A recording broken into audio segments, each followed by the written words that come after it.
বাশার আল আসাদ সরকারের পতন হয়েছে, কিন্তু সিরিয়া নিয়ে উদ্বেগ কমেনি ইসরায়েলের। তাই নিরাপত্তার কথা ভেবে সিরিয়া এবং ইসরায়েলের মাঝে বাফার জোন গোলান মালভূমিতে শক্তি বৃদ্ধি করছে ইসরায়েল।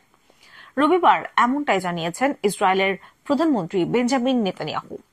রবিবার এক বিবৃতিতে নেতানিয়াহু বলেন, এই পরিস্থিতিতে দাঁড়িয়ে গোলানে শক্তি বৃদ্ধি করা অত্যন্ত গুরুত্বপূর্ণ।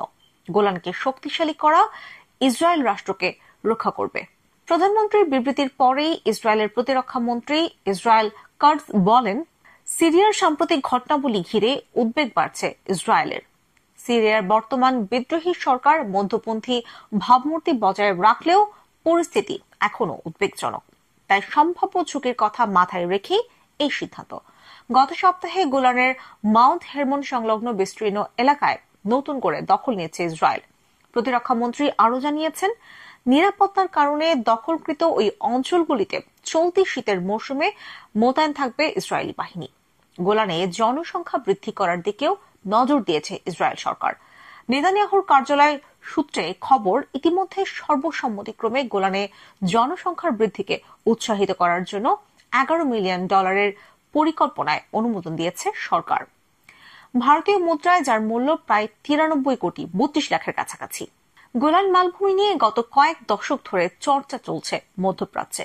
1967 সালে 6 দিনের যুদ্ধে সিরিয়ার গোলান মালভূমি ইসরায়েলের দখলে চলে গিয়েছিল। পরে তা ফিরিয়ে দিলেও একটি অংশ নিজেদের দখলে রেখেই দেয় ইসরায়েল। 1981 সালে তা ইসরায়েলের সঙ্গে সংযুক্ত হয়, যদিও আমেরিকা ছাড়া বিশ্বের অধিকাংশ দেশই গোলান মালভূমির ওই অংশকে ইসরায়েলের অংশ বলে মান্যতা দেয়নি। দুদেশের মধ্যে সংঘর্ষ ঠেকাতে 1974 সালে রাষ্ট্রপুঞ্জের তরফে গোলান মালভূমিতে বাফার জোন তৈরি করা হয়। বাফার জোনের এক প্রান্তে রয়েছে সিরিয়া এবং অন্য প্রান্তে গোলান মালভূমির ইসরায়েলের অধিকৃত অঞ্চল।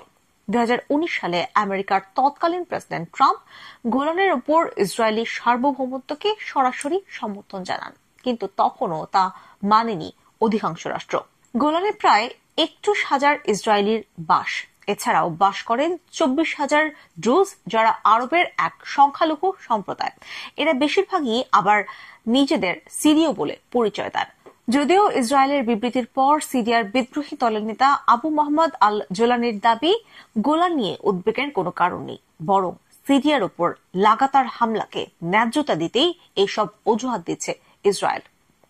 কিন্তু এই মুহূর্তে নতুন করে সংঘাতে জড়াতে আগ্রহী নয় সিরিয়ার সদ্য ক্ষমতায় আসা সরকার, বরং দেশ গড়াই এখন তাদের লক্ষ্য, এমনটাই জানিয়েছেন জোলানি।